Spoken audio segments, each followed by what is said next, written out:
Hello students, so as you know boards ने sample paper release कर दिए हैं और ये सैम्पल पेपर देख के आपको बहुत कुछ आइडिया लग चुका होगा। अभी तक आपने डिस्कशन भी देख लिया होगा इसका, जिसमें आपने देखा होगा कि किस तरीके से नया जो पैटर्न है वो फॉलो होने वाला है। So today we are going to discuss about the changes that have occurred in this sample paper. अभी तक जो पहले पेपर होते थे वहाँ से अभी क्या चेंज है, कितने क्वेश्चंस आएंगे, कितना टाइम मिलेगा आपको प्रिपेयर करने के लिए, एंड कैसे अभी तक आपकी जो स्ट्रैटेजी थी प्रिपरेशन की, you can change that and you can change the way to study. Because अभी तक जो भी हम स्टडी करते थे वो स्टडी करते सब्जेक्टिव पेपर के हिसाब से, एंड अभी you can see in this sample paper the question pattern has change to MCQ now. So now you have to prepare according to MCQ. Alright, so by discussing this question paper, what we are getting, we get to know about the depth of every topic that they have touched. Alright, अभी तक क्या था कि जो भी paper आते थे हमें बहुत सारे पता होता था कि बहुत प्रिडिक्टेबल सा बोर्ड का पेपर होता था, और ओवर द 10 years जो भी आए हैं एग्जाम आइडिया वगैरह से सब पता चल जाता था. But now everything has change and the way they ask question has also changed, and now you have to change your way to study, your way to plan for the boards. So now let's see how much questions are there and how much you need to attempt and how to attempt the question and how to prepare. Before that, please if you want more such kind of mock test for board and NTSC, please download our app, that is Ved Prep app, from the Play Store and register for the NTSC and CBSE mock test papers. Alright, ये आपके वहाँ पे discuss होने वाले हैं. उसके अलावा please do subscribe to our channel, that is Ved science foundation, और यहाँ पे आपको कंटेंट की वीडियोस मिल रही है. अगर आपको NTSC की प्रिपरेशन करनी है, किसी अदर ओलंपियाड NSCJS, या फिर आपको ऐसे ही और ओलंपियाड्स की तैयारी करनी है, JSTSC जो भी की अभी MVPP हो गया, ये सारे एग्जाम्स की प्रिपरेशन के लिए आपको यहाँ पे वीडियोस मिलने वाले हैं. आप चेकआउट करेंगे जाके, सब्जेक्ट वाइज वहाँ पे वीडियोस हैं जिससे आप अपनी तैयारी कर सकते हैं. और अभी जो है वो सारी preparation will be going to occur in this manner. ठीक है, इसी तरीके से करेंगे. So this is the sample paper of science term 1 session 2021 to 2022. अभी हम डिस्कस करते हैं अभी तक जो भी चीजें हमने पढ़ी, since you have done these chapters in your class till now, and now you need to understand how to reorganize every concept, how to reorganize everything that was taught in the class according to this sample paper. Alright, so ये आपको करना है. So now let's understand, this paper will be of 90 minutes, that is 1.5 hour. 1.5 hour में आपको paper attempt करना होगा, and that too MCQ. So how much MCQ will be there? There will be 3 sections, section A, B and C, and every section include 24 question, 24 and 12 question each. From that you need to attempt 20, 20 and 10. That means total 50 questions will be there that you need to answer.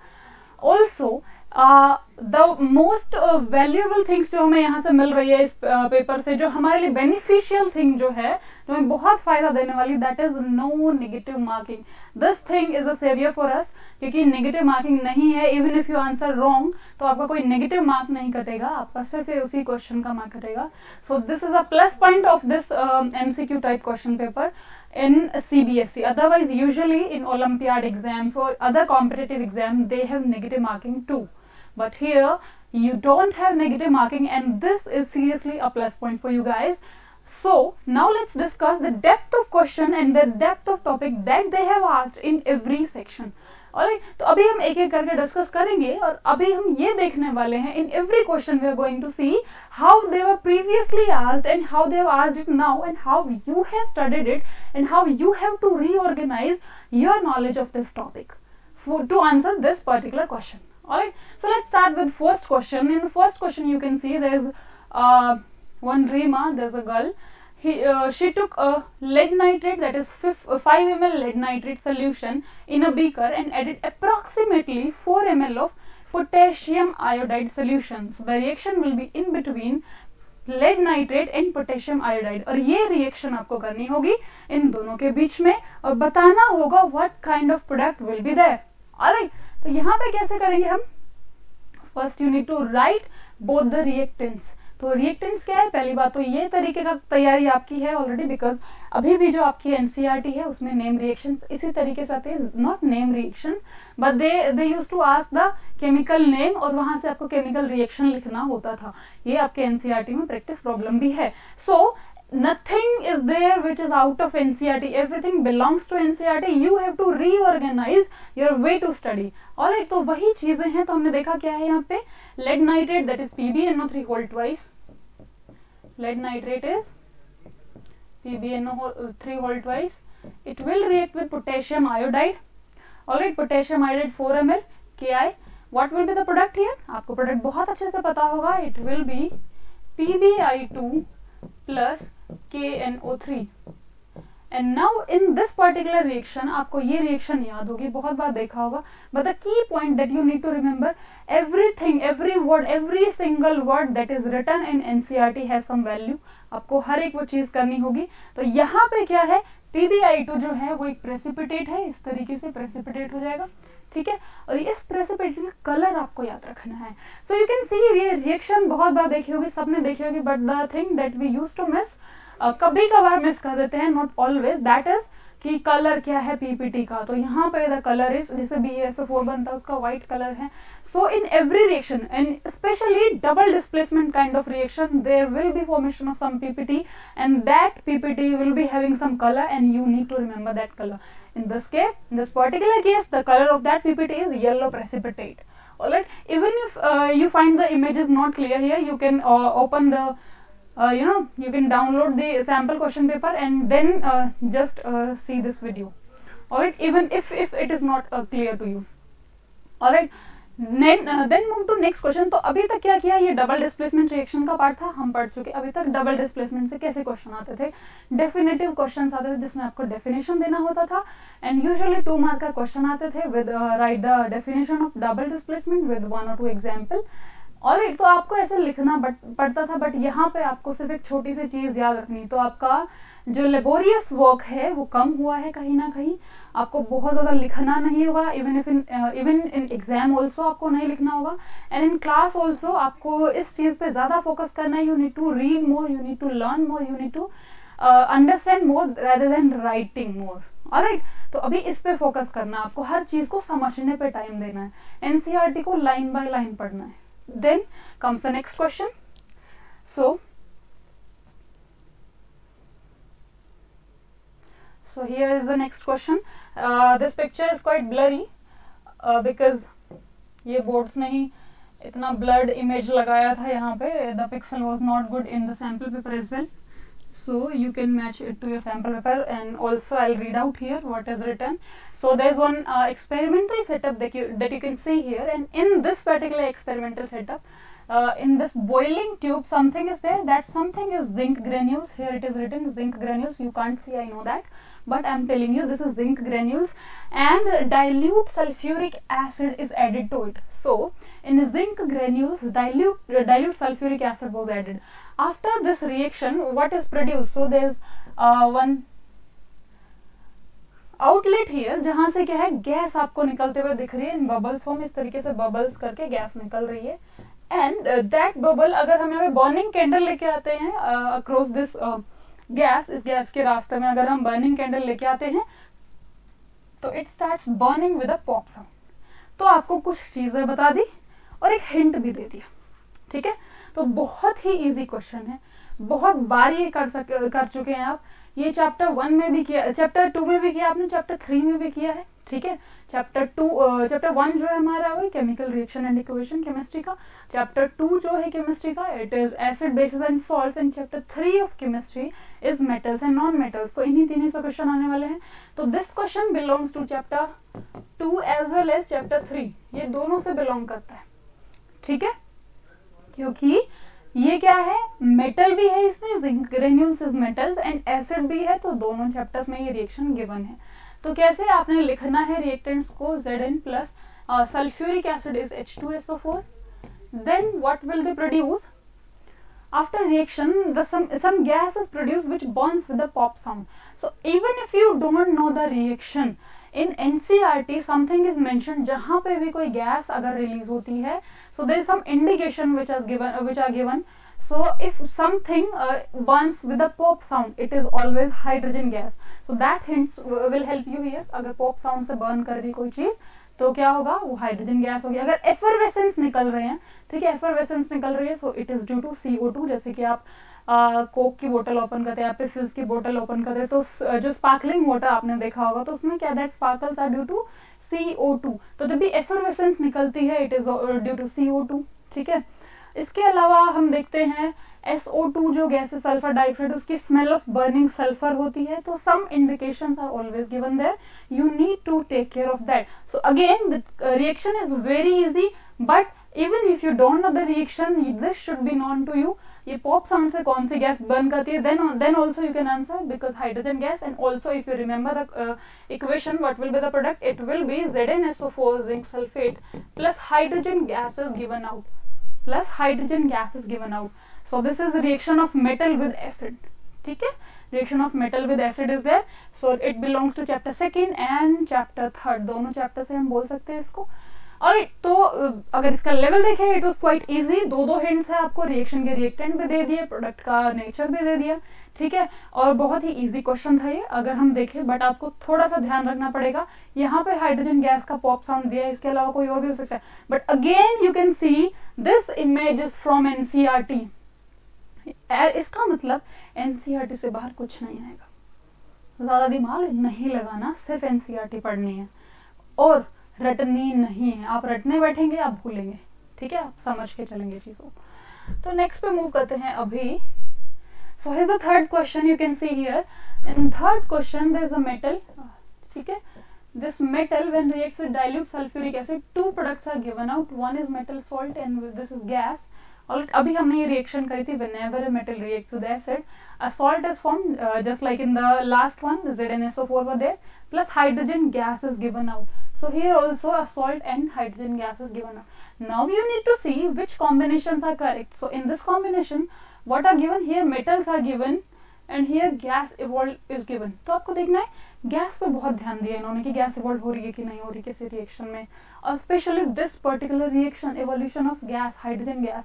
तो बहुत easy है, well known है आपको. ऐसे ही concept पे question पूछे गए हैं जो आपको अच्छे से आते हैं.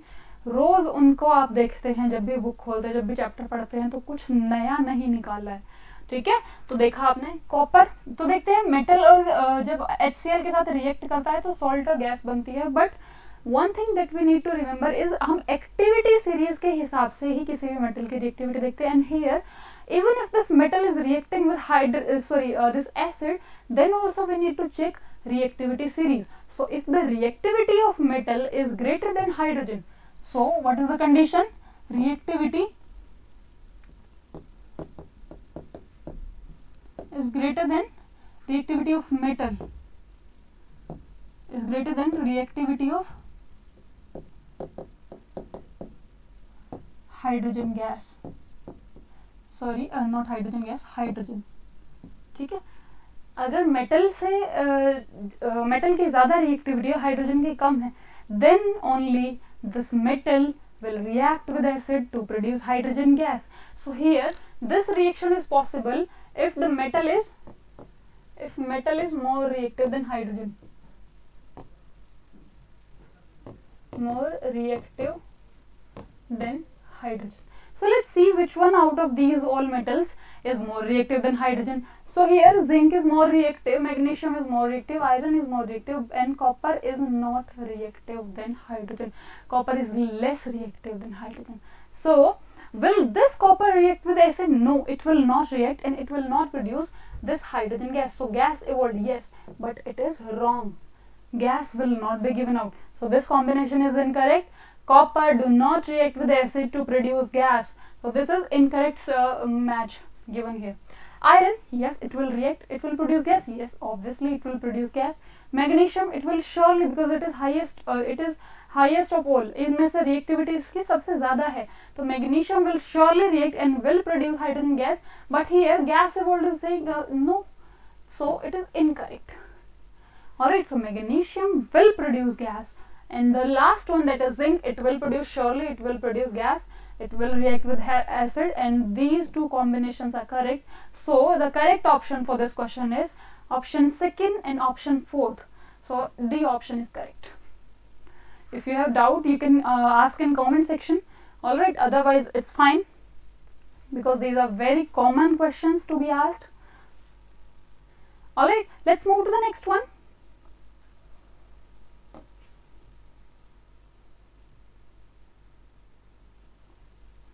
Alright, yeah, here's this question which is given out here.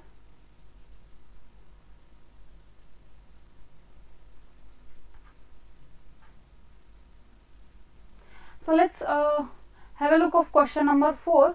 You can see which of the following correctly represents a balanced chemical equation. So you need to check a balanced chemical equation, and this particular question belongs to chapter 1, that is chemical reaction and equation from balancing part. Alright, so this belongs to the balancing one.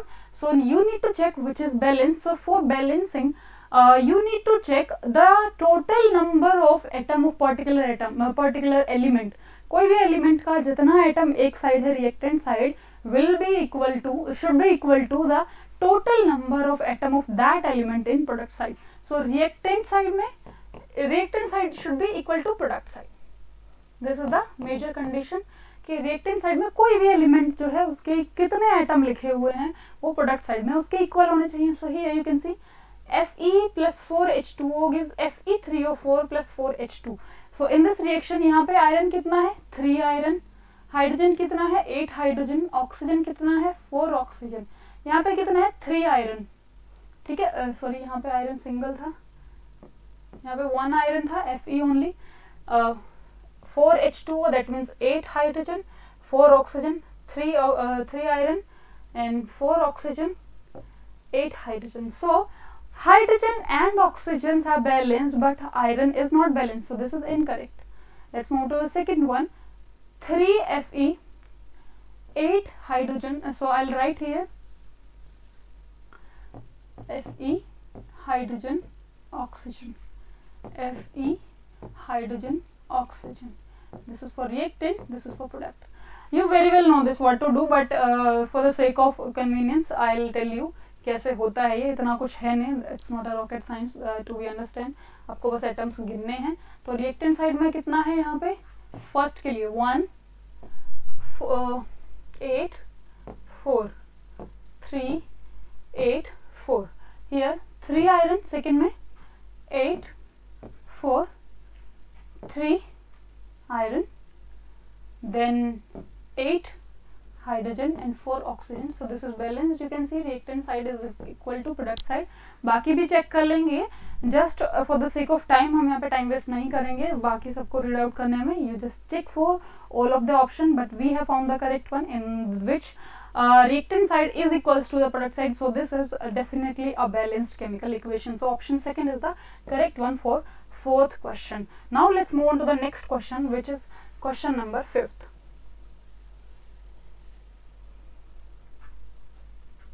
So in this particular question you can see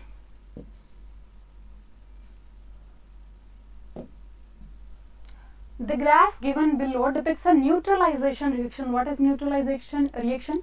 Whenever acid reacts with base, it will give a salt plus hydrogen, salt plus water is given out. So this is a neutralization reaction. The pH of solution changes as we add excess of acid to an alkali. So what they have done, they have taken an alkali that is a base and they are adding acid to it for neutralization. You can go anyways. ठीक है, आप acid में base डालो या base में acid डालो, neutralization होगा ही. So they took base और base में ऊपर से acid डाल रहे. But the thing is they add excess of acid. अभी क्या है, जितना एसिड, जितना बेस था एसिड डाला न्यूट्रलाइज होता गया. But A case comes, point Kemps जहाँ पे क्या होता है कि पूरा का पूरा एल्कली जो है वो न्यूट्रलाइज हो चुका है, खत्म हो चुका है और एक्सेस ऑफ एसिड एक्स्ट्रा है अभी उसमें. ठीक है, so let's understand there is a reaction mixture in which base is there and we are adding acid to it. In a base we are adding acid, but the amount of acid is more than base. acid ज़्यादा है, base कम है, तो क्या होगा वहाँ पे क्या base का कुछ अमाउंट बचेगा? जितना बेस था वो तो न्यूट्रलाइज हो गया एसिड से, तो क्या बन चुका है? Acid plus base give salt plus water. तो सॉल्ट मिलेगा वहां पे, वाटर मिलेगा वहां पे, प्लस क्या मिलेगा? प्रोडक्ट की बात कर रहे हैं हमने लेट्स से 10 ml अगर यहाँ पे लिया था और यहाँ पे हमने 15 ml ले लिया है, ठीक है। So they are asking final product जब होगा हमारा, जब पूरा सोल्यूशन बन चुका होगा, then what we are left with, ठीक है। तो क्या होगा? 10 ml बेस जो है 10 ml एसिड से रिएक्ट करके 10 ml सॉल्ट बना देगा, सॉल्ट प्लस वाटर जो भी, ठीक है, इतना इक्वल अमाउंट में सॉल्ट प्लस वाटर बना देगा, प्लस 5 ml HCl जो है, कोई भी एसिड जो है वो एक्स्ट्रा बचेगा। तो प्रोडक्ट में हमारे पास क्या होगा? एसिड होगा एंड सॉल्ट होगा। प्रोडक्ट विल कंटेन एसिड और salt. So which letter denotes the area of graph where the acid and salts are present? Both acids and salts are present. तो एसिड और salt कब होंगे? Acid और salt कब होंगे? जब रिएक्शन कंप्लीट हो चुकी होगी, जब एक्सेस ऑफ एसिड जा चुका होगा, जब सारा बेस न्यूट्रलाइज हो चुका होगा। तो अगर हम इस ग्राफ में देखते हैं, so this graph is giving us the value of volume of acid added and pH. Alright. So as the volume increases, तो यहाँ पे जैसे आएंगे volume increases and यहाँ पे क्या है? pH जो है decrease होता जा रहा है, pH decreases. So the D point is the point where excess of acid is there, because 7 यहाँ पे pH है तो neutralization, अब neutralization point तक तो है नहीं, कौन सा पॉइंट बचा? डी पॉइंट ऐसा पॉइंट बचा जहां पे excess of acid is given out, ठीक है, मतलब एडेड हो चुका है यहाँ पे। तो क्या बचेगा यहाँ पे? Salt and acid will be there, ठीक है, salt and acid will be there. So D denotes the point where both acid and salts are present, ठीक है। तो ये हमारी चीज है। अगर हम न्यूट्रलाइजेशन सी पॉइंट की बात करते, वहां पे क्या था? वहां पे जस्ट न्यूट्रलाइजेशन हुआ था, only salt and water will be there. अगर हम बात करते बी पॉइंट की, तो बी पॉइंट पे क्या होता? बेस भी होता एंड सॉल्ट भी होता, only base and salt would be there because excess acid नहीं था। ए पॉइंट पे क्या था? ओनली बेस इज देयर, ठीक है। जैसे जैसे एसिड डाला तो पीएच डिक्रीज होता गया। Now let's move on to the next question of this. और आप देख रहे हैं, आपने इससे पहले पीएच कैसे किया था? इतना ग्राफ में नहीं किया था, तो आपको कंफ्यूज करने का बहुत अच्छा तरीका है ये, ठीक है। आपको बस थोड़ा सा ध्यान देना पड़ा। न्यूट्रलाइजेशन रिएक्शन क्लास 8th से पढ़ते आ रहे हैं, कुछ भी नया नहीं है, चैप्टर 2nd से बिलोंग करता है, एसिड बेस एंड सॉल्ट से, ठीक है। या फिर आप इसको चैप्टर 3rd में भी रख सकते, नहीं चैप्टर 2nd में ही, 3rd में नहीं है, ठीक है। तो वहां पे एसिड्स में पढ़ सकते हैं, बेसिस में भी और सॉल्ट्स में भी, तीनों जगह इसका सिग्निफिकेंस है। But the major thing that is here, बहुत ही सिंपल क्वेश्चन को थोड़ा ट्विस्ट देके पूछ लिया, तो you need to sharpen brush up your concept and sharpen your mind, ठीक है। आपको बस रोज क्या करना है? सफाई करते रहना है, रीड आउट करता रहना है, चीजों को पढ़ते रहना है, कुछ भी नहीं है। पीएच याद रखना है। एक छोटी सी चीज पढ़ते थे ना हम, क्या था? यहाँ पे पीएच 0 से शुरू होता है, 7 पे न्यूट्रल पॉइंट, 14 पे क्या होता है? बेस ज्यादा होता है, तो pH 0 to 7 acid, 7 to 14 base. तो यही कंसेप्ट तो लगाना था, यही चीज तो लगानी थी। आपने देखना था ना एसिड कहाँ पे होगा, एक्सेस ऑफ एसिड डाला तो डी पॉइंट पे होगा, क्योंकि यहाँ पे पीएच मिनिमम है, एसिड प्रेजेंट यहीं पे होगा। अगर एसिड की प्रेजेंस पूछे तो मिनिमम पीएच पे होगी, ठीक है। तो आपको छोटी सी चीजें जो हमने पढ़ी थी उनको यूटिलाइज करना है, कुछ नया नहीं पढ़ना। Again I am telling you, don't go beyond NCERT because they are asking from NCERT only. So this is the 6th question that is there. So in this reaction, iron with copper sulfate solution. So this reaction is there in your first chapter. Again this reaction is there in your 3rd chapter, metal non-metal जो है उसमें metal की reaction with metal salt, reaction of metal with salt of another metal, ठीक है। इस तरीके से reaction given है, but this reaction is very much known to you guys. इसमें color change भी होता है, ठीक है। तो आपने देखा होगा यहाँ पे। अब देखना है हमें, which option in the given table correctly represent the substance oxidised and reducing agent. दो चीजें पूछी, ऑक्सीडेशन किसका हुआ है और रिड्यूसिंग एजेंट कौन है। So this question belongs to redox reaction of chapter 1। Chapter 1 में redox reaction. Again this reaction is an example of displacement reaction. So let me tell you, displacement reaction, displacement reaction जो है वो क्या होती है? Redox reaction होती हैं। Displacement reactions are redox reaction, ये बात ध्यान रखनी है आपको, ठीक है। तो जहां पे भी डिस्प्लेसमेंट हो रहा है रेडॉक्स है ही है, ठीक है। इस तरीके से याद रखेंगे आप। तो इस पर्टिकुलर में देखते हैं अब रेडॉक्स रिएक्शन की क्या कंडीशंस होती थी। बहुत छोटा सा पूछा है। इससे पहले ये सवाल कैसे आता था? आपको एक इक्वेशन दे दी होती थी और उसमें से पूछते थे कि एक 3 मार्कर क्वेश्चन आता था, अलग अलग question, which one is getting oxidise, write down, which one is getting reduce, write down, which one is oxidising agent, which one is reducing agent. This is frequently asked question जो आपसे पूछा जाता था और बहुत बार पूछा जाता, उसी को पूछ लिया, बस यहाँ पे पूछने का तरीका थोड़ा अलग कर दिया कि टेबल बना दिया, दैट्स इट। तो अभी हम देख लेते हैं इस रिएक्शन में क्या हो रहा है, जिसके हिसाब से हमें इसको आंसर करना है, that is Fe plus CuSO4 gives Cu plus FeSO4. So in this reaction, this Fe is getting converted to FeSO4. Let's see, Fe जा रहा है FeSO4 में and CuSO4 is getting converted into Cu. So you know what is oxidation? Oxidation के criteria क्या है? So first is addition of oxygen is oxidation. Then addition of any other electronegative except oxygen is also oxidation. And third, removal of electron is also called oxidation. ये आपके NCERT में तीनों चीजें लिखी हुई। तो let's see which one is getting oxidized, यानी कि कौन ऐसा है जिसमें ऑक्सीजन ऐड हुआ है या फिर कोई इलेक्ट्रोनेगेटिव स्पीशीज ऐड हुई है या इलेक्ट्रॉन डोनेट किए हैं। लेट्स सी, Fe जो है वो कन्वर्ट हो गया FeSO4 में, दैट मीन्स SO4 तो ऐड हुआ है एंड SO4 पे क्या चल रहा है, SO4 2 माइनस नेगेटिव स्पीशीज है, ये इलेक्ट्रोनेगेटिव स्पीशीज है ये। And in other way if you want to see, तो ऑक्सीजन तो ऐड हुआ ही हुआ है, तो यहाँ पे Fe जो है उसमें ऑक्सीजन ऐड हुआ है, तो यानी कि Fe का क्या हुआ है, ऑक्सीडेशन। जिसमें भी ऑक्सीजन ऐड होती है उस चीज का होता है ऑक्सीडेशन। तो Fe क्या है, सब्सटेंस ऑक्सीडाइज्ड इज Fe। तो ऑप्शन ए और बी हमारे पास करेक्ट है, सी और डी इनकरेक्ट है। आगे देखते हैं, विच वन इज रिड्यूसिंग एजेंट, जिसका ऑक्सीडेशन खुद होता है वो दूसरे को रिड्यूस करता है, ठीक है, जिसका खुद ऑक्सीडेशन होता है वो दूसरे को रिड्यूस करता है, जिसका खुद रिडक्शन होता है वो दूसरे को ऑक्सीडाइज करता है। तो यहाँ पे जो ऑक्सीडेशन जिसका भी ऑक्सीडेशन होता है वो क्या होता है, रिड्यूसिंग एजेंट, क्योंकि वो दूसरे का रिडक्शन करता है, तो रिड्यूसिंग एजेंट। तो यहाँ पे रिड्यूसिंग एजेंट कौन होगा, जिसका ऑक्सीडेशन हुआ है। So again Fe is the correct answer, not FeSO4, because FeSO4 जो है वो एजेंट नहीं है, एजेंट Fe था, ठीक है, एजेंट Fe था। ये एजेंट जो है रिएक्टेंट साइड में ही रहेंगे, प्रोडक्ट तो फाइनल प्रोडक्ट है, एजेंट अपना काम करने के बाद है। तो Fe तो रिएक्टेंट साइड में है बट FeSO4 प्रोडक्ट साइड में है, तो यहाँ पे क्या है, oxidising agent Fe, sorry, reducing agent is Fe, not FeSO4. So option A is the correct one. In this question, option A is the correct answer. Now let's see 7th question. The chemical reaction between copper and oxygen can be categorized as.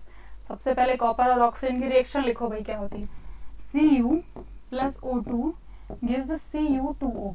अच्छा, अब Cu2O भी बनता है, CuO भी बनता है, but majorly Cu2O बनता है, ठीक है, Cu ज्यादा नहीं बनता है, Cu2O ज्यादा बनता है, but both of them are possible. अगर इस डिस्कशन को छोड़े तो क्या है हमारे पास, हमें सिर्फ टाइप ऑफ रिएक्शन बताना है, displacement, decomposition, combination and double displacement. तो यहाँ पे क्या हो रहा है, इस रिएक्शन में दो छोटे छोटे एलिमेंट्स मिलके थोड़ा बड़ा कंपाउंड बनाते हैं, कंबाइन करके बनाते हैं, so it is a kind of combination reaction. पहले अर्लियर आपसे क्या पूछा जाता था, आपसे डेफिनेशन पूछी जाती थी कॉम्बिनेशन रिएक्शन की with 1 or 2 example, and here they have given you the example and they have asked you about the type of reaction, not a difference। पहले जैसे पूछा जाता और अभी में बहुत ज़्यादा डिफरेंस नहीं है, ऑलमोस्ट सेम ही तरीका है बट थोड़ा ट्विस्ट के साथ पूछा है, but it is also not even a twist, ठीक है। आपको बस ये पता होना चाहिए क्या बनेगा, नहीं भी पता हो तो जैसे कंबाइन कर रही इतना तो पता चल जाएगा, ठीक है। चलिए, तो ये हो गया हमारा कॉम्बिनेशन रिएक्शन का क्वेश्चन। चैप्टर 1 से है, again this question is from chapter 1। So you see chapter 1 से बहुत क्वेश्चन आ रहे हैं, this question is again, this question was also from chapter 1। Now let's move on to the 8th question of this. Yeah so here 8th question is given out.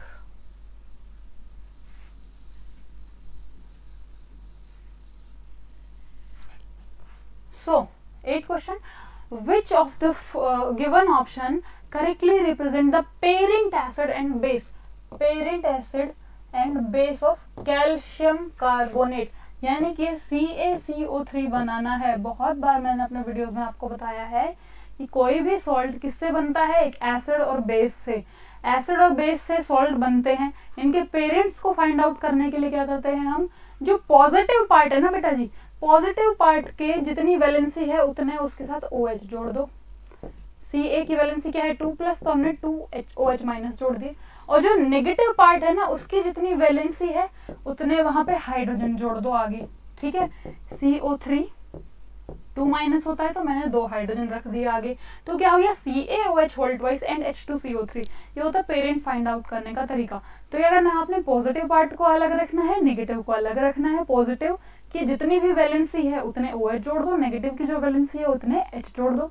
तो यहाँ पे हमारे पास क्या ऑप्शन आया है जिसमें ये दोनों ऑप्शन करेक्ट है, H2CO3 एंड CaOH whole twice, that is B is the correct option for this question.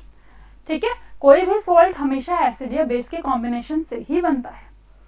9th question is there, how will you protect yourself from the heat generated while diluting or concentrated acid?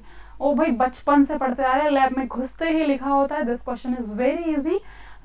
You need to tell them कि जो acid जो है concentrated acid में जब पानी डालते हैं तो बहुत ही ज्यादा एक्सोथर्मिक रिएक्शन होती है, वो हीट बहुत ज्यादा निकलती है, उससे खुद को कैसे बचाया जा सकता है। तो लैब में क्या इंस्ट्रक्शन लिखे होते हैं बेटा, एसिड्स को यूज करने के इंस्ट्रक्शन क्या होते हैं बताइए। वो होते हैं कि कभी भी यूजुअली हम किसी भी चीज को डाइल्यूट करते हैं तो उसमें पानी मिलाते हैं, बट एसिड्स में उल्टा है। एसिड्स में उल्टा है, पानी जो एसिड है उसकी पानी के लिए एफिनिटी बहुत ज्यादा है, तो इसमें हम उल्टा करते हैं, हम पानी में एसिड डालते हैं, ठीक है। So don't ever mix water in acid, but you need to mix acid in water, ठीक है। तो ये चीज है, ये हमेशा लिखी होती है। तो by adding acid to water with constant stirring, धीरे धीरे स्टर करके ऊपर से एसिड डालते रहो, नीचे वाटर होना चाहिए। सो this is the only method. इसीलिए आपको बहुत जगह इंस्ट्रक्शन लिखे होते हैं, क्योंकि अगर उल्टा किया तो बहुत हीट निकलती है और वो जो एसिड है बीकर में जिसको आप स्टर कर रहे हैं वो पूरा आपके फेस पे आ सकता है। So this is a precautionary major जो आपको सिखाते। तो अगेन क्या ये क्वेश्चन बुक में है कहीं, हाँ एसिड बेस और सॉल्ट वाले चैप्टर में दिया है, but not as a question, just as a information, and they have asked you the information. So what you need to do, क्या करना है आपको, just read out NCERT, just read out NCERT, that's it. Just read, leave everything else, no notes, no video, no nothing, ना, सिर्फ NCERT will help you. Okay, the 10th question, why it is important to balance a skeletal chemical equation? All right, so it is given in the NCERT in chapter 1. So this question belongs to chapter 1. Why balancing is required? This question was from chapter 2. This was chapter 1. क्यों होता है, क्यों balancing करते हैं, मैंने बताया था। Balancing में क्या होता है, रिएक्टेंट साइड में जो भी एलिमेंट होते हैं उनका जितना भी नंबर ऑफ एटम होता है is equal to product side के एलिमेंट का नंबर ऑफ एटम। तो क्या करना है, इन अदर वर्ड्स हम बोले कि दोनों साइड का मास बराबर होना चाहिए। सो while balancing we take care of a thing that law of conservation of mass should be followed. So why balancing is done? To prove this law of conservation of mass, to verify the law of conservation of mass we do the balancing. So I hope this is clear to you now. This question is clear to you. Balancing is done. क्या reason क्या होता है, and all these questions are done. Let's move on to the next question now. What is next question? So yeah, it's from biology. Leave it. No. Physics, not a cup of tea. Yeah, section B of chemistry we are going to start now. So section B of chemistry consists of 24 questions. Out of that you can see the instruction. Attempt first 20 questions, that is important. You need to attempt only 20 questions out of 24 questions. ठीक है, तो let's see what's the first question says. It is limestone when heated will produce some X and CO2 gas. When this X was mixed with water will produce a slacked lime. So identify the correct option from the given table which represent the type of reaction occurring in step 1 and step 2. So these two type of reactions are given there, exothermic reaction and endothermic reaction. ये reaction आपने पढ़ी होगी chapter 1 में. Exothermic is the reaction in which heat is given out, and endothermic is one in which you need to provide the energy, you need to provide the heat. तो आपको क्या करना है, जिसमें खुद heat provide करनी पड़े, that is endothermic. That is endothermic, जिसमें आप heat करेंगे और जहाँ पे heat exert होती है, निकलती है, उसको हम बोलेंगे exothermic. ठीक है. So you need to identify first what is limestone. It is CaCO3. You need to heat it as written in the scheme. Some X will be formed plus CO2. So whenever you heat CaCO3, what will be there? The product will be CaO plus CO2. This X is CaO. When this X is mixed with water, this X, that is CaO, is called as quicklime. When this quicklime is mixed with water, it will produce CaOH whole twice, which is called as slaked lime. Which is called as slaked lime. So here slaked lime is CaOH whole twice. This X is CaO. This limestone is CaCO3. But ये reaction में क्या हमें इसकी जरूरत थी? नहीं, इसके बिना भी हो जाता. हीटेड मतलब हीट प्रोवाइड करी गई है, तो it is endothermic, it is absorbing heat. Two options are correct for this. Then in step 2 slaked lime formed, but here you need to remember this, that slaking of lime always give out heat. तो यहाँ पे क्या है? exothermic reaction है. So this option is correct, where step 1 is endothermic and step 2 is exothermic. It is representing both of them, endothermic and exothermic. So this is the reaction, these are the products, and this is the type of reaction, exothermic or endothermic. If in case you have any doubt, please do ask in the comment section. Let's move to the next question.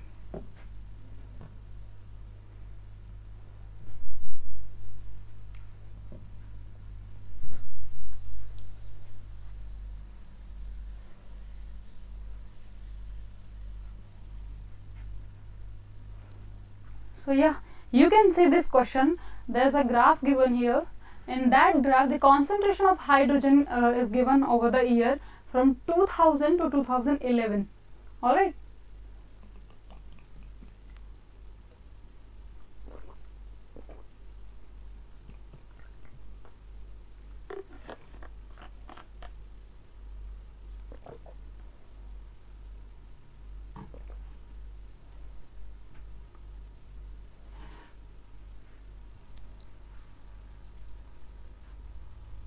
So yeah, here's the graph which is given here.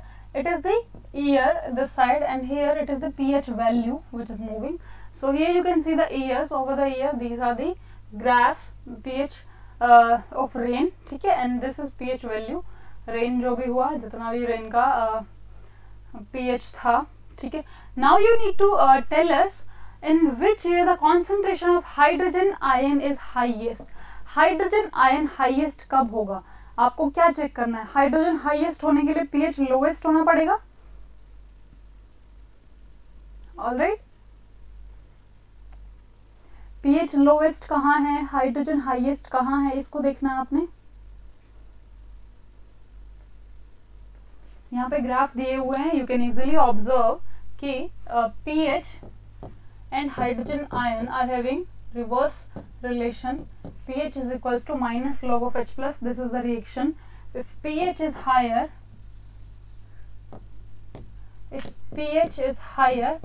it is having less hydrogen, and if pH is lower, it is having more hydrogen. Alright, so here pH values are given out, and this is the graph of this pH values. So when pH is lowest, the concentration of H plus is highest.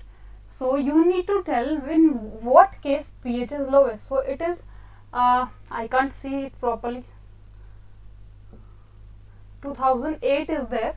2008 is having a lowest value of this bar graph, which is showing lowest pH value, which is in between 4 to 5. 4 to 5 is the pH value of this acid rain in year 2008. So you can see this pH is the lowest, so it is having the highest value of hydrogen. So there goes inverse relation, in a inverse relation. तो pH और hydrogen का हमेशा inverse relation होगा.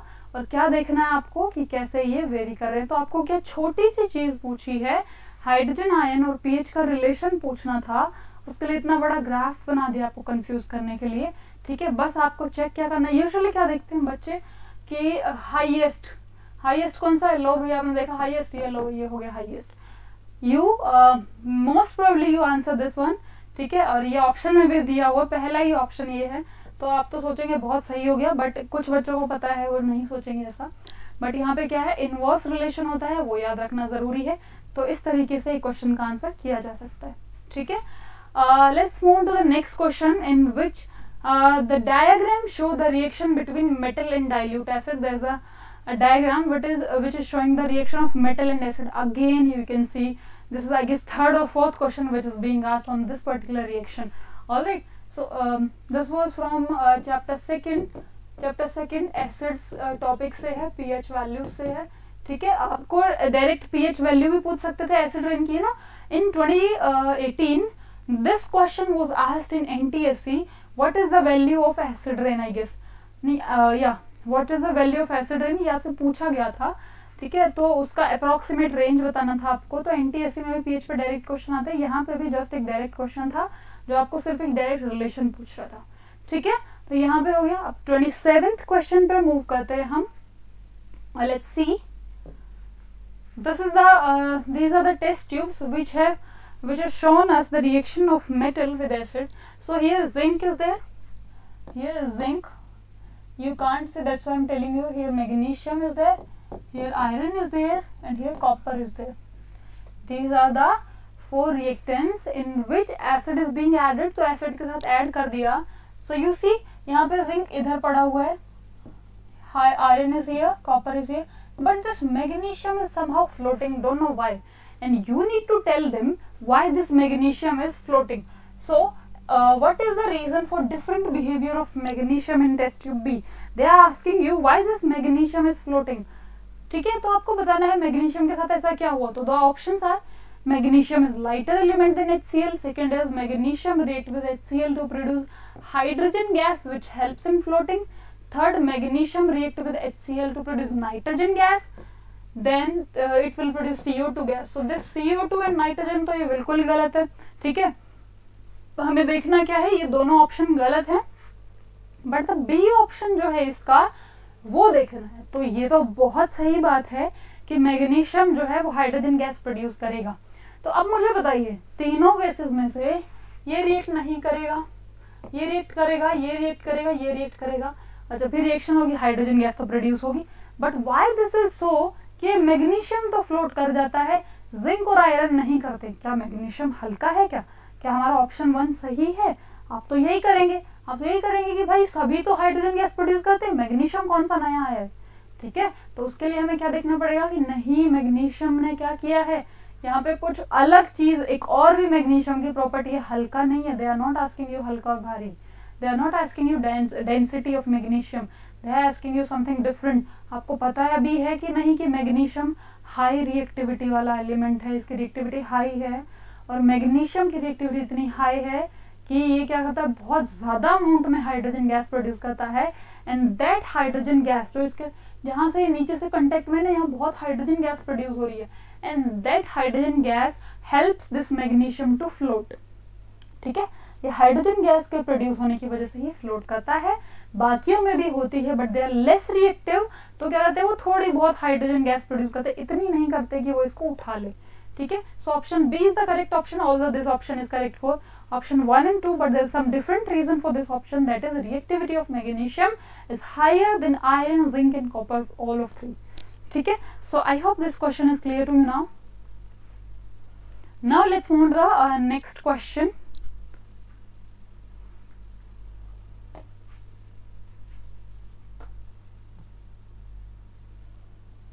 Yeah, let's see this 28th question.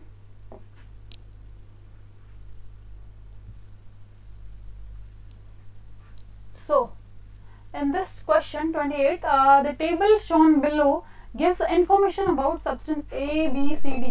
4 compounds are given there, A, B, C, D. The melting points 295, 1210, 1890, 1160 melting point दिया है. Then the electrical conductivity is given in solid form and in liquid or aqueous form. Conductivity दिया हुआ है यहाँ पे. So first one is a good conductor in both the state. Second, good conductor in liquid. Third, good conductor in liquid, and fourth also good conductor. Fourth is not at all a good conductor.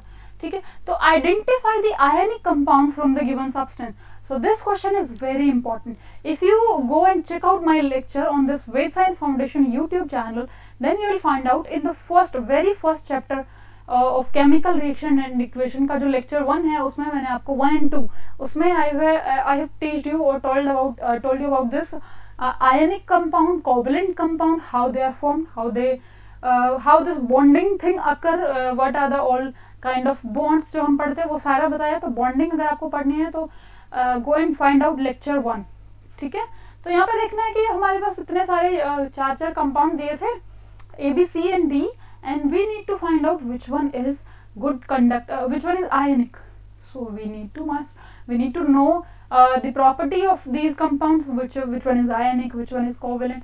So the main property of ionic compound is they are good conductor in either liquid state or molten state. ठीक है. Aqueous state or liquid, that is molten state. So the two things are given here which are good conductor in liquid or aqueous state. These are the two, B and C. But हमें देखना भी ionic compound कौन से इनमें से. तो the ionic compound given below is A हो नहीं सकता क्योंकि ionic compound कभी solid में electricity conduct नहीं करता और D भी electricity conduct नहीं कर रहा है दोनों केस में. तो the only option that we are left with B and C. ठीक है. इतनी सी बात पूछनी थी. सिर्फ ये पूछा था कि आयनिक कंपाउंड जो है इलेक्ट्रिसिटी कंडक्ट किस स्टेट में करते हैं, सॉलिड, लिक्विड या एक्वस. बस आपको इतना पता होना चाहिए था. सो you see it is a very simple topic जो पूछा है कि it is a very simple line. You must say एक छोटी सी लाइन है जिससे क्वेश्चन बना दिया. And I can bet you कि यहाँ पे more than 50% at least 50% population will not be able to answer this because they got confused in all this melting point stuff. No need to cram anything, no need to cram any data. Alright, आपको सिर्फ छोटे से concept पे काम करना है. And here's the concept that ionic compounds are good conductor in aqueous or liquid, that is molten state. Alright, I hope this is clear to you. Now let's move on to the 29th question and see how it is.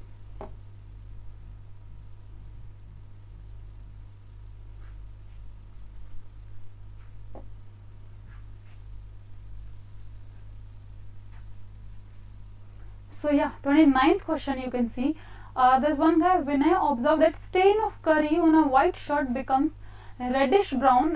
He was eating something and he just find out कि उसकी white shirt जो है उस पे curry का निशान लग चुका है. Which turns out reddish brown when soap is scrubbed on it. जब भी उस curry पे के निशान पे आपने कुछ खाया, white shirt पे कुछ गिर गया है, that curry का निशान if comes into contact with base, that is soap. Soap के कंटेक्ट में आता है जब वो it turns out reddish brown but it turns yellow again when the shirt was washed with plenty of water. So आप क्या करते हैं कपड़े धोने के लिए सबसे पहले कपड़ा जो भी जिस पे करी लग चुकी है you rub the soap over it and then you rinse it with water. So whenever you apply soap to it it turns reddish brown, but when again you wash it with water it again turn yellow but it will not go away. ठीक है. तो ऐसा कुछ होता है. So they are asking you the reason of this. So basically they are asking you about the natural indicators. In chapter 2 given they are given there and turmeric is a natural indicator which changes its color from yellow to reddish brown when they are in the contact of bases. तो base के contact में जब भी अगर आती है तो अपना कलर चेंज करती है. तो let's find out the correct option for this. Soap is acidic is nature? No, not at all. Soap are basic. You remember the major point, the physical property of bases, they are soapy in touch. So why soapy? Because they are having the nature same as to bases. So bases are like soaps, or you can say soap are basic in nature. Then soap is basic in nature, yeah, it is correct one. Turmeric is a natural indicator, true, which gives reddish color, reddish tinge in bases. Very good. base के साथ ये red color देते हैं. With acids, no, not at all. So option second and third are the correct one. Which is the correct option? Option B is the correct option which defines all of these, and they have just asked you a small line from the NCERT which defines that natural indicator like turmeric changes their color from yellow to reddish brown when came into the contact of base. Okay, इतनी सी line पूछनी थी, घुमा के पूछ लिया और आप confuse हो जाएंगे. And I am telling you आपको ये थोड़ा अपना ब्रेन प्रैक्टिस करना होगा. For this purpose only we are introducing you अपना जो हमारा वेद साइंस चैनल है इसके ऊपर, एंड जो वेद प्रेप ऐप है प्ले स्टोर से डाउनलोड करेंगे, we are going to give you a lot of mock test for board preparation for your term 1 examination just like this, and we are going to discuss all of the question paper with you. All right, so this is there. Next, let's see in which of the following setup would the bulb glow.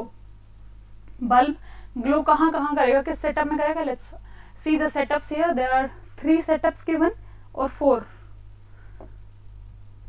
setups are given there. All right, so now we need to see. All right, oh technology. ठीक है, पहले तो board पे लिख लिया करते थे ऐसे ही. चलो, so the first is this is electrical setup is given there, and we need to check out which bulb is will glow. So in this dilute HCl solution is there, in this sugar solution is there, alcohol and water is there, and what's there in this fourth beaker? It is lime water is there. It is lime water is there. So what is lime water? It is CaOH whole twice. This is slaked lime. And this alcohol and water, alcohol, let's say CH3CH2OH plus H2O, हमने ethanol ले लिया है. Sugar, what is the formula of sugar? C6H12O6. This is sugar. And in the first one there was something, what was there? Yeah, there was HCl solution. ये shift हो जाएंगे अगर मैं ऐसे करूँगी तो. in first option there was HCl solution. So you need to tell us which bulb will glow. तो उसके लिए आपको क्या देखना है? बल्ब ग्लो होने के लिए कंडक्टिविटी होनी चाहिए. तो ये चारों सोल्यूशन में से कंडक्टिंग सोल्यूशन कौन है? अगर हम बात करेंगे, इन शॉर्ट हमसे पूछ क्या रहे हैं, चैप्टर 1 में ही गिवन है ये चीज. एल्कोहल ये ग्लूकोज सोल्यूशन जो है वहां पे इलेक्ट्रिसिटी कंडक्ट नहीं होती और नॉर्मली हो जाती है वाटर में, टैप वाटर में. ठीक है, तो we need to find out that thing only. उसी चीज पे बेस्ड क्वेश्चन पूछा. देखा कितने छोटी छोटी चीजों से क्वेश्चन आए हैं. You need to read every single detail given in NCERT. ठीक है, तो यहाँ पे क्या करना है आपको? सिर्फ इतनी बात बतानी है, ये जो भी चीजें गिवन है इनमें से इलेक्ट्रोलाइट कौन है, यानी कि इनमें से इलेक्ट्रिसिटी कंडक्ट कौन करेगा एक बार सोल्यूशन में. So yeah, HCl will conduct because acids conduct electricity in their aqueous solution. Glucose will not conduct. Sugar is glucose only. It will not conduct. This alcohol will not conduct. It is not electrolyte. This CaOH is an ionic compound which gets converted, or you can say it's a base. So acid and base they do conduct electricity. छोटी सी बात थी, acid और base electricity conduct करते हैं. उसके अलावा दूसरी बात क्या थी? आयनिक कंपाउंड इलेक्ट्रिसिटी कंडक्ट करते हैं. तो किसी भी तरीके से इसका आंसर दिया जा सकता था. So I hope this is clear to you now. Alright, now let's move to the next question. Yeah, next question is of assertion reason type. So we need to see the assertion reason and how to answer that. This question is previously asked you. इससे पहले जो board का pattern था, it was there also. ये assertion reason का एक question आता था. How to answer this? There are some statements given. अगर आपका A assertion यानी कि this first statement is true and R is also true, but R is the correct explanation of A. A is saying something and R is the reason of it. Then you need to answer it as 1. If A and R both are true but R is not the correct explanation, R is true but R is not the correct explanation of it, then you need to put B. If A is true, R is false, R जो statement है वही false है, put C. And if A is false, R is true, put D as answer. Alright, so now let's answer the question that belongs to chemistry only. So fresh milk in which baking soda is added takes a longer time to set up as a curd. तो आपने देखा होगा curdling of milk जो है वो कैसे होता है, उसमें हमें एसिड डालना पड़ता है. एसिड डालना पड़ता है यानी कि उसका पीएच कम करना पड़ता है. और मिल्क से जब कर्ड आएगा तो पीएच चेंज होगा. कर्ड क्या है, उसमें लैक्टिक एसिड होता है, तो एसिडिक होता है तो पीएच कम होगा. बट यहाँ पे कह रहा है बेकिंग सोडा डाल दे. Baking soda is of basic nature. आपको सिर्फ नेचर पूछा, देखो सिर्फ नेचर पूछा है, पूरा सवाल निकल गया इतने में. तो फ्रेश मिल्क में बेकिंग सोडा डाला, बेसिक नेचर का होता है, वो कर्ड नहीं बना पाता. कैसे बनाएगा? बेस कर दिया तुमने उसको एसिडिक, उसको पीएच कम करने में टाइम लगेगा भी, इट टेक्स टाइम. ठीक है, तो इसका रीजन बता रहे हैं क्या है. रीजन क्या है? Baking soda decreases the pH value. लो भाई, बेकिंग सोडा बेस होता है, डिक्रीज कैसे करेगा pH value? No, it is a incorrect statement, so A is only the correct one. सिर्फ असर्शन ट्रू है, रीजन की तो स्टेटमेंट ही गलत है, इसका ट्रू रीजन तो होना ही बाद में. ठीक है, तो option C is the correct one. A is correct and C is are is incorrect. Alright, so now this question belongs to physics bio. No. Now question 35th. Let's see this one. Tiding.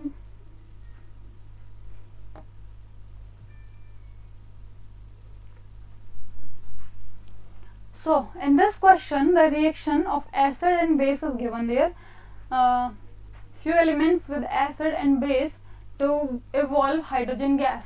तो यहाँ पे कुछ हमें चीजें दी हुई हैं, कुछ elements दिए हुए ABCD are 4 elements which evolve or not evolve hydrogen gas with water with acid. So A will not give hydrogen with acid, will not give hydrogen with base. So A will not react with anyone. We can say A will not react with acid, it will not react with base. Okay. B reacts with acid to give hydrogen gas because it's given there, hydrogen gas, and B also reacts with base to give hydrogen gas. So B is the compound which reacts with both acids and base. Alright, B reacts with both acids and base to give hydrogen gas. C reacts with acid only, not with base, and D is also there which reacts with acid and base both. So we need to tell which of these elements forms amphoteric oxide. इनमें से amphoteric oxide किसके होंगे ये हमें बताना है. So amphoteric oxides are the one. Which are the amphoteric oxide? They are the one which reacts with both acid and base. And यही हमें बताना है इनमें से दोनों का कौन react कर. See, answer is in front of you. You need to just know the meaning of this amphoteric term. So amphoteric oxides are the one which reacts with acid and bases both. Alright, acid और base दोनों साथ react करेगा. So option B and D are the correct one. So option D is the correct answer. Alright. So now this is of again bio.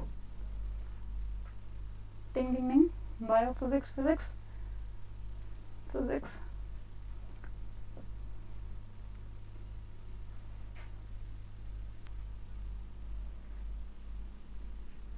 I think this is a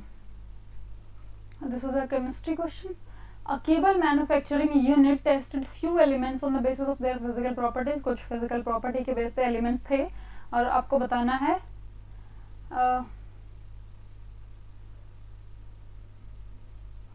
cable manufacturing unit है. Which of the above element were discarded for usage by company. तो अब company को cable बनाना है, तो cable बनाने के लिए क्या होना चाहिए, वायर्स बन सकती है उस एलिमेंट की, तो हमें देखना है. There are 4 elements W, X, Y and Z and we need to see which are malleable and ductile. So yeah, W is malleable, W is ductile. Yeah, it is having both the properties. And Z also is malleable and ductile. So W and Z are malleable and ductile, so they are good for this wiring purpose. But W is having electrical conductivity, and this is also having conductivity, this is also having conductivity, but this is not having conductivity. So X and Y are already discarded, and on this basis we can also discard Z as well. So only X, Y, Z are discarded. So B will be the correct answer. Alright.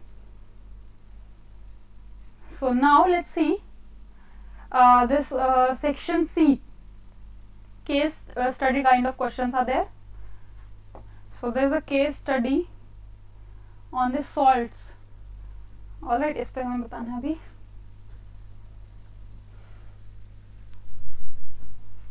Yeah. So there is a news article from 9th March 2021. बहुत ही recently बना है paper तो है ना. So the salt Panjin, यहाँ पे कोई जगह है, पोर्ट है, फलाना जगह पे है, ठीक है, वो सॉल्ट प्रोड्यूस करते हैं. तो कैसे प्रोड्यूस करते हैं, separation of salt from water is a laborious process. जो है होता है लेबोरियस प्रोसेस होता है, जिसमें हम क्या करते हैं, we uses raw material for manufacturing various sodium compounds. तो यहाँ पे क्या होता है, एक मतलब मैन्युफैक्चरिंग यूनिट है जहाँ पे हम सी वाटर से जो है सॉल्टी वाटर से हम सॉल्ट प्रोड्यूस करते हैं. ठीक है, तो यहाँ पे बताया है ये इतनी सी चीज थी, ये हमारे काम के लिए, ये काम का क्या है. On such compound one such compound है sodium hydrogen carbonate. Sodium hydrogen carbonate used in baking as an antacid in soda fire extinguisher. तो ये हमने बता दिया है कि एक कंपाउंड जो है ये ऐसा बनता है। The table shown the mass of various compound obtain when 1 litre of sea water is evaporated. तो हमने क्या किया है, सी वाटर जो है इवेपोरेट किया है यहाँ से, और उससे हमें ये सारे कंपाउंड्स मिले हैं। ठीक है, तो इन्होंने कहा है कि अगर हमने 1 लीटर सी वाटर को इवेपोरेट किया तो हमें सोडियम क्लोराइड मिला है 28 ग्राम, मैग्नीशियम क्लोराइड मिला है 8 ग्राम, मैग्नीशियम सल्फेट मिला है 6 gram, calcium sulphate 2 gram, calcium carbonate 1 gram. Total हमें 45 ग्राम चीजें मिली है out of 1 litre sea water. तो ऐसे ऐसे हमें कंपाउंड मिले हैं, और ये कंपाउंड भी है, बाकी हमने ये यूज नहीं करने हैं। ठीक है, तो ये पूरी स्टेटमेंट को हम छोड़ देंगे, और हमें जो दिया है वो हमने देख लिया है। Now let's see the question based on this particular observation. Which compound is the table in the table reacts with acid to release carbon dioxide? तो ये 4 कंपाउंड दिए, कौन सा इनमें से कार्बन डाइऑक्साइड रिलीज करेगा? जिसके पास कार्बन होगा वही करेगा। इनमें से किसके पास है? NaCl, calcium sulphate, calcium carbonate, NMgSO4। Calcium carbonate के पास है तो कार्बन है, कार्बोनेट किसके पास है? कार्बन, कैल्शियम कार्बोनेट के साथ, तो it will release CO2. So let's move to the second. How many grams of magnesium sulfate are present in 135 gram of solid left by evaporation of water? कहते हैं कि 135 ग्राम solid में कितना magnesium sulphate होगा। तो पहले देख लेते हैं कितना था। अगर हम 1 लीटर की बात कर रहे हैं तो 1 लीटर में कितना था? 45 ग्राम था। ठीक है, तो वाटर का डेंसिटी अप्रोक्सीमेट 1 ही होता है, तो हम इसको ग्राम भी मान सकते हैं। ठीक है, तो 1000 ग्राम्स जो है उसमें कितना है? 45 ग्राम्स है।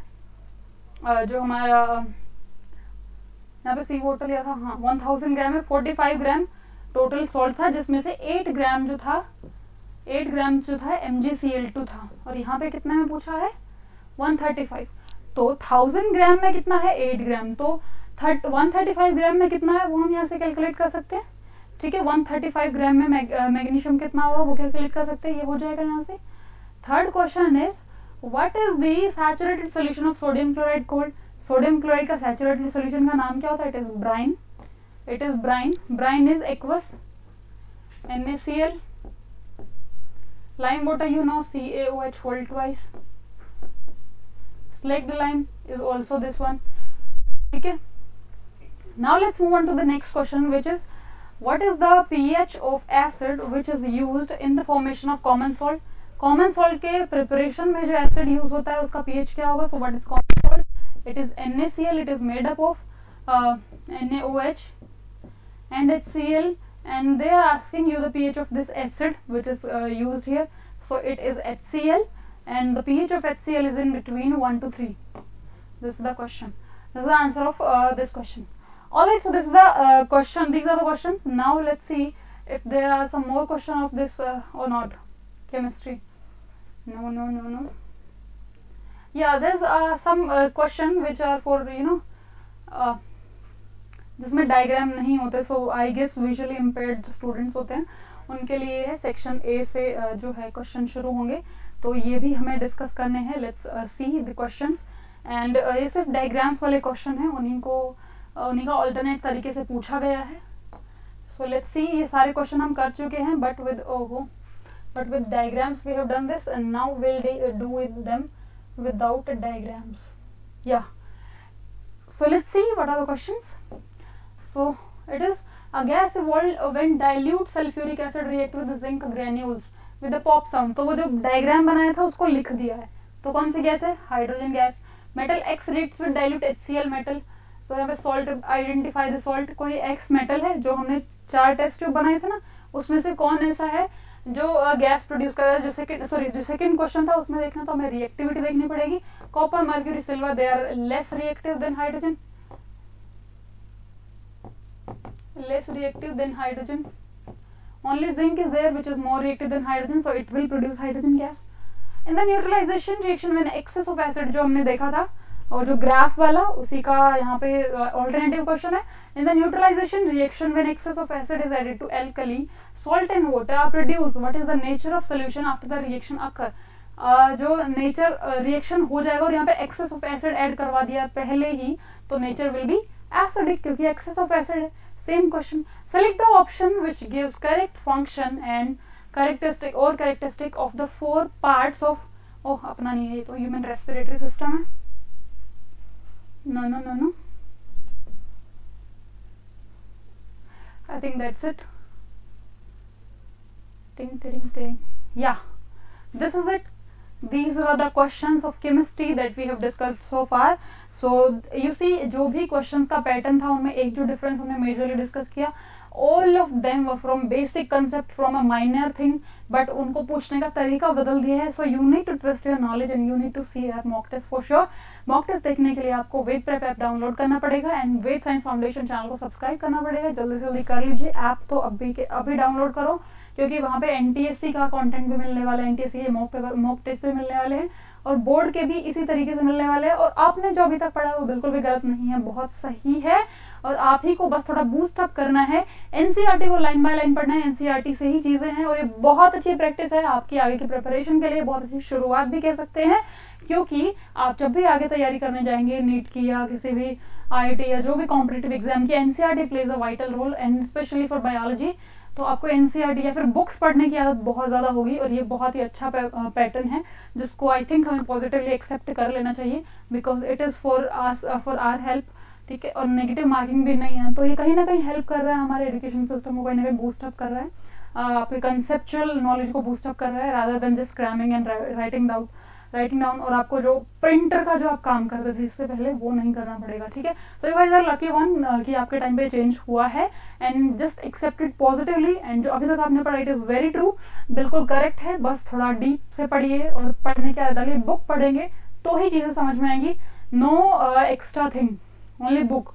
ठीक है, बुक पढ़िए, उसके बाद आपको प्रैक्टिस के लिए क्वेश्चंस मिल जाएंगे, प्रैक्टिस करिए, दैट्स इट. आपके बोर्ड्स के बहुत अच्छी प्रिपरेशन होने वाली है इस बार और बहुत अच्छा आप स्कोर भी करेंगे, बिकॉज यहाँ पे हर एक स्कोर सिर्फ आपका होगा, किसी और के मूड पे नहीं. जो टीचर का मूड क्या अच्छी चेकिंग करी तो अच्छा मार्क्स आ गया, ना ना ना, सब आपकी मेहनत का होगा. ठीक है, तो मिलते हैं नेक्स्ट वीडियो में कहीं ना कहीं, और वेद साइंस फाउंडेशन चैनल पे देखते रहिए आप हमारी सारी वीडियोज़ को, और मॉक टेस्ट की तैयारियों में मिलते हैं. तब तक के लिए बाय बाय और ध्यान रखना और अच्छे से अपने कॉन्सेप्ट्स को ब्रश अप करते हैं. Alright students, thank you, bye.